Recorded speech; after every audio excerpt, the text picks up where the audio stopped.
Kementerian Perencanaan Pembangunan Nasional, Badan Perencanaan Pembangunan Nasional Selasa siang meluncurkan laporan Green Economy Index atau Indeks Ekonomi Hijau di Nusa Dua Bali. Indeks ekonomi hijau akan menjadi tolak ukur atau alat ukur tangible, representatif dan akurat untuk mengevaluasi capaian dan efektivitas transformasi ekonomi Indonesia menuju ekonomi hijau.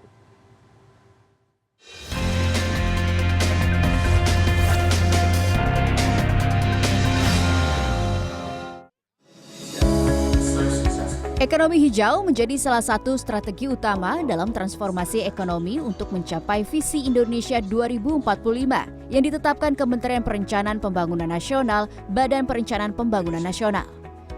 Strategi ini sekaligus untuk mencapai target net zero emission Indonesia pada tahun 2060 atau lebih cepat.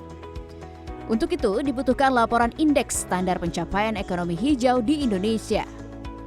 Indonesia kini sudah memilikinya dengan diluncurkannya Indeks Ekonomi Hijau tersebut.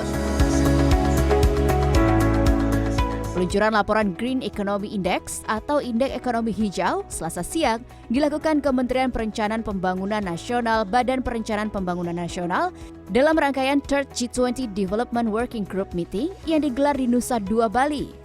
Tema side event G20 ini terkait Towards Implementation and Beyond, Measuring the Progress of Low Carbon and Green Economy. Peluncuran Indeks Ekonomi Hijau ini dilakukan oleh Menteri Perencanaan Pembangunan Nasional, Badan Perencanaan Pembangunan Nasional, Suharso Monoarfa secara online. Pentingnya peran pengukuran capaian ekonomi hijau ini agar dapat diketahui apa yang sudah dicapai Indonesia, termasuk apa saja yang belum bisa dicapai seperti perencanaan sebelumnya. Prinsip utama ekonomi hijau adalah menciptakan pertumbuhan ekonomi yang tinggi seiring mendorong kesejahteraan sosial dan menjaga kualitas daya dukung lingkungan.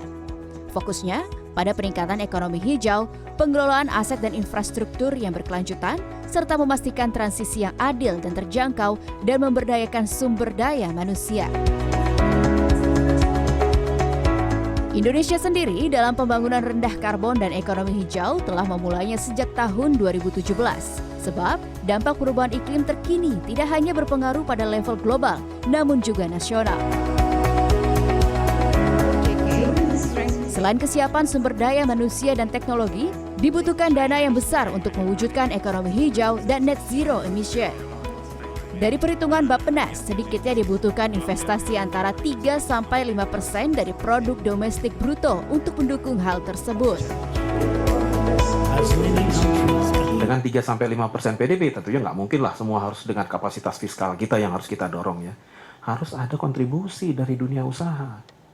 Makanya kita nggak mendorong katakanlah dari fiskal, enggak. Yang kita dorong itu adalah pertama adalah green investment-nya yang mau kita dorong.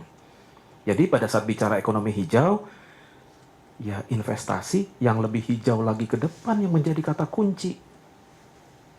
Nggak mungkin pakai fiskal kita sekedar hanya dari fiskal kita, ya bisa fiskal ya hanya ngedorong aja, ngebantu gitu. Tapi nggak akan bisa mencapai target itu semua.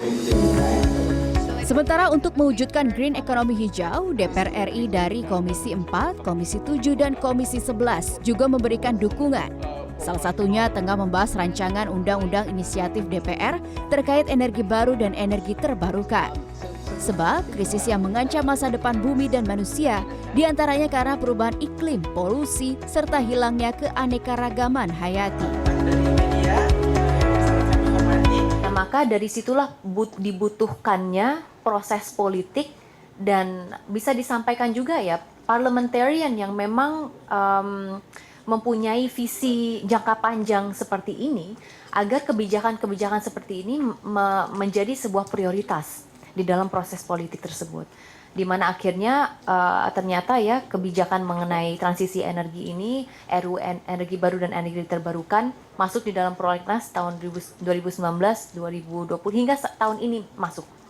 Gitu. Dan dari sinilah ini bentuk daripada political process tersebut. Ada peningkatan kesadaran. Sementara Global Green Growth Institute menyatakan sangat bangga bekerja sama dengan pemerintah Indonesia dalam program pertumbuhan hijau dan membantu mendukung semua indikator indeks ekonomi hijau ini. Maka ini mempunyai Indeks ekonomi hijau ini menunjukkan keseriusan Indonesia untuk menuju ke ekonomi hijau, yaitu satu ekonomi yang inklusif, yang dengan pembangunan rendah karbon, yang pencegah deforestasi dan degradasi lahan gambut, dan yang meningkat investasi hijau, juga untuk berakselerasi transformasi ke energi baru dan energi terbarukan. Indeks ekonomi hijau ini menjadi alat ukur tangible, representatif, dan akurat untuk mengevaluasi capaian dan efektivitas transformasi ekonomi Indonesia menuju ekonomi hijau. Indeks ekonomi hijau juga bertujuan menjaga arah capaian tujuan pembangunan jangka panjang serta mempercepat penerapan program pembangunan rendah karbon dan ketahanan iklim.